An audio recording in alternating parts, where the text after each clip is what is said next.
ఈ ప్లేస్ దయ వల్ల నాకు ఒక 400-500 క్యాలరీలు కరిగే ఉంటాయి ఖచ్చితంగా. ప్రస్తుతానికి ఆల్మోస్ట్ 16,000 స్టెప్స్ అయితే నేను వేశాను. అంటే మీకు అర్థమయ్యే ఉంటుంది కదా ఆ మ్యూజియం ఎంత పెద్దగా ఉంటుందో.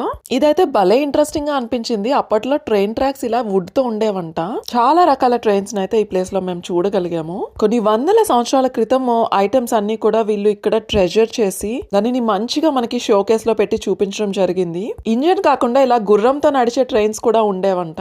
పిల్లలు అయితే చాలా ఎగ్జైట్ అయ్యారు ఈ ట్రైన్ ని చూసి. ఇలా టాప్ సెక్షన్ అంతా ట్రైన్ ని చూడటమే కాకుండా కింద సెక్షన్ కూడా ఏ విధంగా ఉంటుంది, అసలు పిల్లలకి ఒక క్లారిటీ ఇవ్వటం కోసం అసలు ఎంత మంచిగా డిజైన్ చేశారో చూడండి. పిల్లలు ఎంత అయితే ఎగ్జైట్ అయ్యారో నేను కూడా ట్రైన్ ని కింద నుంచి చూసి అంత ఎగ్జైట్ అయ్యాను. ఇదే మొదటిసారి చూడటం వల్ల. నాకు ఊహ తెలిసిన దగ్గర నుంచి అంటే సూట్ కేసులు ట్రాలీలు వరకే తెలుసు. ఇలా కూడా ఉండేవంట అప్పట్లో క్యారీ చేసే బ్యాగ్స్. ఇంకా ట్రైన్ లోని first class, second class, third class ఏ విధంగా ఉండేయో చూడండి. ఎంత బాగా అసలు డిజైన్ చేశారో. 4 టైప్స్ ఆఫ్ ఇక్కడ బోగీలు అయితే చూపించారు. జనరల్, ఇంకా third class, second class and first class. బ్రహ్మాండంగా ఉంది ఫస్ట్ క్లాస్ అయితే మాత్రం. ఈ సెక్షన్ అంతా కూడా చాలా ఇంట్రెస్టింగ్ గా అనిపించింది నాకు కూడానా. ఇంకా పిల్లలు అయితే చెప్పాల్సిన అవసరమే లేదు, అంతగా ఎంజాయ్ చేశారు. కేవలం ట్రైన్స్ ఎలాగా ఉంటాయి అసలు వాటి డీటెయిల్స్ చెప్పడమే కాకుండా ట్రైన్ టికెట్స్ ని కూడా మనకి చూపించడం జరిగింది. నేనైతే చాలా ఎగ్జైట్ అయ్యాను మన ఇండియన్ టికెట్స్ ని చూసి. ఇంకెందుకు లేట్, మీరు కూడా చూసేయండి మరి. కాల్కటా మన కడప, ఈరోడ్, మద్రాస్.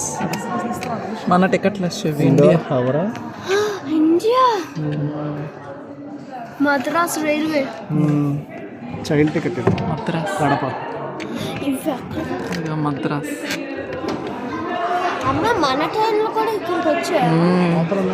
వాళ్ళు కలెక్ట్ చేశారు. ఇంకా ఇది ఓస్ట్ ఇండియన్. ఇంకా లాగే ఒకసారి మహారాష్ట్ర రైల్వే, ఇంకా బెంగళూరు, కొల్లాపూర్, నంద్యాల, బెజవాడ, పూనా. బాగున్నాయి. అమ్మ తెలుగులో ఇక్కడ ఏమని రాసింది? ధారవాడ. అది కన్నడ. తెలుగు ఏమన్నా ఉన్నా ఇదిగో తెలుగు. Nandyal first class. ఇది కిందది బెజవాడ అని రాసింది.